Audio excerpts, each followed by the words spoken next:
menika kulaturaken kagem panjenenganipun ingkang hamagugati langkung-langkung kagem temanten kalih nggih Mas Komet, Mas Danang, Rudi Purnomo, kalian Mbak Sinta Mailina alhamdulillah. Iki sungkem kula takdim kula katur Mbah Sepuh, Mbah Sidah, nunut ngiyom supaya awake dhewe iso ketularan yuswane Mbah Sidah. Piyayi ayem ya ora kaya Mbah Sidah. Laras menika sing kulino teng Sabin ngundhuh jagung. Wah, pripun? Malah putra-putrane niku nganti wah. Mbok nggih teng dalem mawon, Mbok. Mboten purun kok. Nggih kesehatan. Laras nom-nomane Mbak Sen ngerti. Oh iki. Sinten?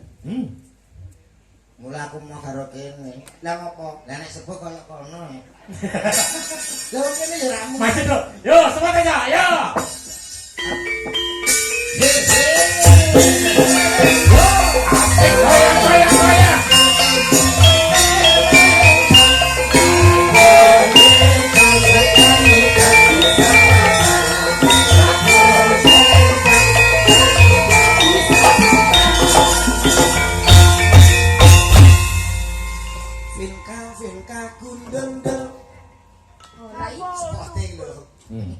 Jadi ini gundul. Lah ngene wae kok. Finka gundul kembelengan. Finka gundul bertitukut. Gundul Selamat malam Wilujeng Dalu, Mbak. Wilujeng Dalu Mas Lendra. Yai kok ayune ngene. Nyuwun sewu Mbak Yovinka, sak menika domisili wonten pundi? Kula wonten Ngawi. Oh wonten Ngawi. Tasih sekolah napa sampun palakrama? Alhamdulillah sampun lulus. Sampun kagungan pacar napa dereng? Dereng Mas, kula single. Wow, single. Mungkin ideal. Apa boleh aku nih? Sing olehne kaya tengik iki ya sapa gitu. Mungkin Mbak Yovinka ada kriteria seorang laki-laki yang diinginkan, yang didambakan seperti apa? Ayo bilang Mbak Yovinka ayo. Nggih sing mesti niku piyanten kakung ingkang gemati. Aku enek iki. Terus sabar, mboten sok ngapusi ngoten niku. Kowe golekan bojo sing gemati, sabar, Ora tau ngapusi. ora tau ngapusi. Kira sifat. Sekarang secara fisik. Oh, fisik. Fisik kula pengen sing gede dhuwur Mas. Gede dhuwur. Nggih. Waduh. Nggih minimal 200 meter. Loh. Kuwi wong apa jarak tempuh? Ya maksudnya nek disandini kula niku pantes. Oh, pantes. Nggih. Anak ya Mat yo. Aku mari gede nduk kok. Aku langsung ini iso ae lah diatur. Masa kita aku kan jajar kita gak pantes lah. Ya, iki ra ngadeg. Nek bubuk pas. Ya, orang awak biasa. Wong anak miring maksudnya. Mbak Jovita, seandainya dunia ini enek lanang ning omah karo aku, mesti sing mbok kira sapa ayo? Berarti bunuh diri kowe. Apa? Lah rek piye rapi kok. Aku kok ngene-ngene mati ae. Kalau bunuh diri enek pilihan iki. Ayo salam-salam sapa-sapa basaga Jepang. Nggih. Ngaturaken wilujeng dalu bapak-bapak ibu-ibu Mbah Kong Mbah Uti Mas Mbak sedaya mawon ingkang sami rawuh sami lenggah dhateng mriki. Nggih. Monggo badhe ngaturke napa? Lho, Napa?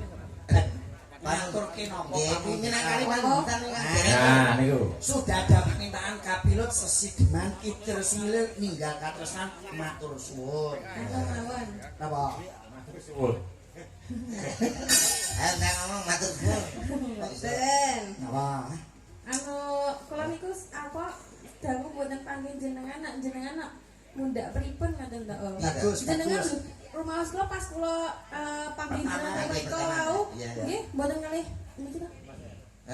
Akar aku pas ketemu melok sapa darak sapa? Aku endi sing salah to dadi. Oh, jenengan berarti oh. Ya, sak kelaman saya iki mantan yo saiki awake dhewe teman saudara ya, Mas. Oh, begitu. Berarti Yo kekancan Murah, aku golek sing murah kok. Masa Mas? Layan aku kok pikir saya. Murah deh. Ngaturi napa? Mbak Yovinta. nggih ninggal katresnan mawon. Ninggal katresnan. Nggih. sungguh kalian pamundutan yang wonten seratan mriku nggih. Nggih. Ken rada anu dibarengi karo Mbak Sinten? napa niku Mbak Titis. Oh, Mbak Titis. Wayu neh Mat yo Mat. Wah, nek nyuwun pangapunten lho niku ora iso nyuwun wedok. Gitu. Takoni. Oh, nggih, monggo, Kak. Lho. Ah, ditakoni coba. Itu yang gedung jobe kita ayu kabeh ngoten.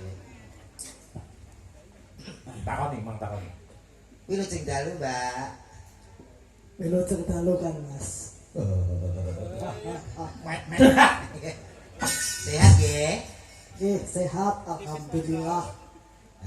Kowe ae. Aku tak loro. Mbak, pripun kabaripun? Saya Mas Lindro. Wanjen kuping mugi basa. Bosok. Panjenengan paring asma sinten, Mbak Yu? Kula Titis. Titis ngono. Di dalem saking pundi, Mbak? Saking Padas Ngawi. Oh, nggih matur nuwun Pak Tris. Mau takut yapri yang tak takut.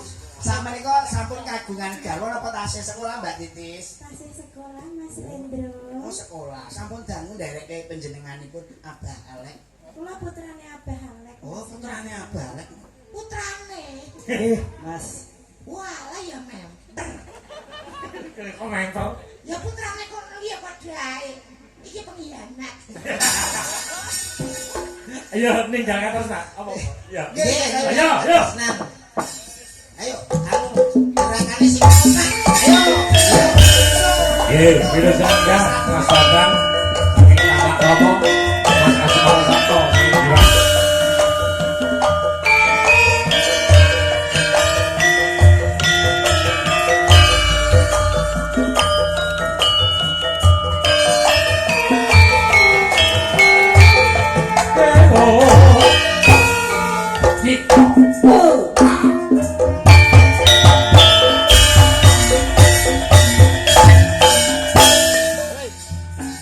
Nangis sakjroning atiku.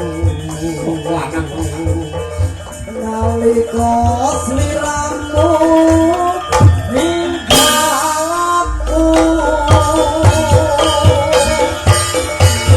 Apa sliramu rasa aku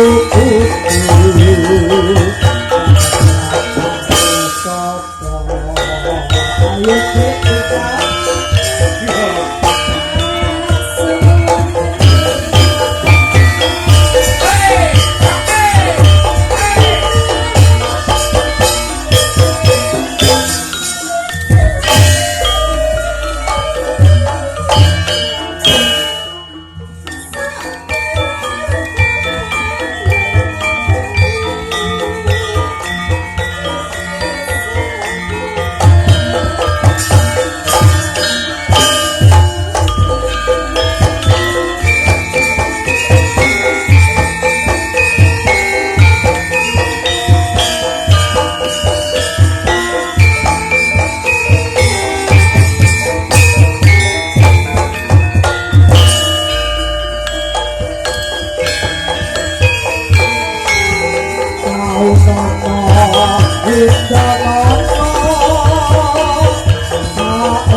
Yuk.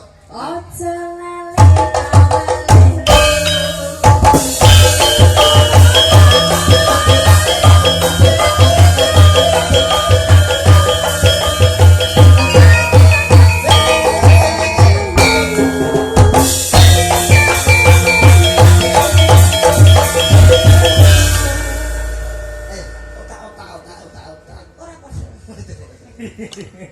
Nggih. Saya gayeng, saya dalu nggih Mbak. Nggih. Wah, nggih. Ya lek dalane sik apa iki manganan. Nggih. Nggih, Mas Komet. Nggih. Nggih, wektalipun pancen piyayi mriki menika remenanipun klasik. Nggih. Alhamdulillah. Nggih. Nggih, dibetane ojen mboten Mas Bapak. Ah, mboten sah. Wong nggih. Kula Niki mawon pun. fleksibel mau enten nggih alhamdulillah mboten biasa kula. Nggih. Ah, nggih. Wingi mangan diringe traktor ya, Mek. Nggih. Mugi-mugi sambung tali ning pas duluran. Amin. Matur nuwun sanget kula tak bacotake Laras Mbak Kaswon Nggih. pikantos Mas Komet awake dhewe matur nuwun karo Pak Tumiran Sari kalian Ibu. Nggih. Mugi-mugi Mbak Sida pun maringi panjang yuswa kuat Amin. putu. Amin. Awake dhewe ning ngaturi mbok menawa kurang luwih njaluk pangapura sing kathah. Nggih, matur nuwun ugi dumateng Pak Pak Bambang. Bambang matur sembah nuwun awake dhewe wis diparingi. Wah, niki. Wah, elok. bungah. Nggih, Nggih. saged panggih ing sana sudan Mbak Cangit Mbak Nggih, Ibu. nggih sembah nuwun sanget. Nggih, Sembah nuwun matur nuwun Mas, monggo. Ah, nggih. Matur nuwun sanget Mas, ah, nggih. Nggih, sembah nuwun sanget. Ah, nggih. Barokah yo nduk dina semrayu netepi marang kewajiban dina iki yo nduk. Bumi gonjing langit kelap-kelap, tober dan berkining sang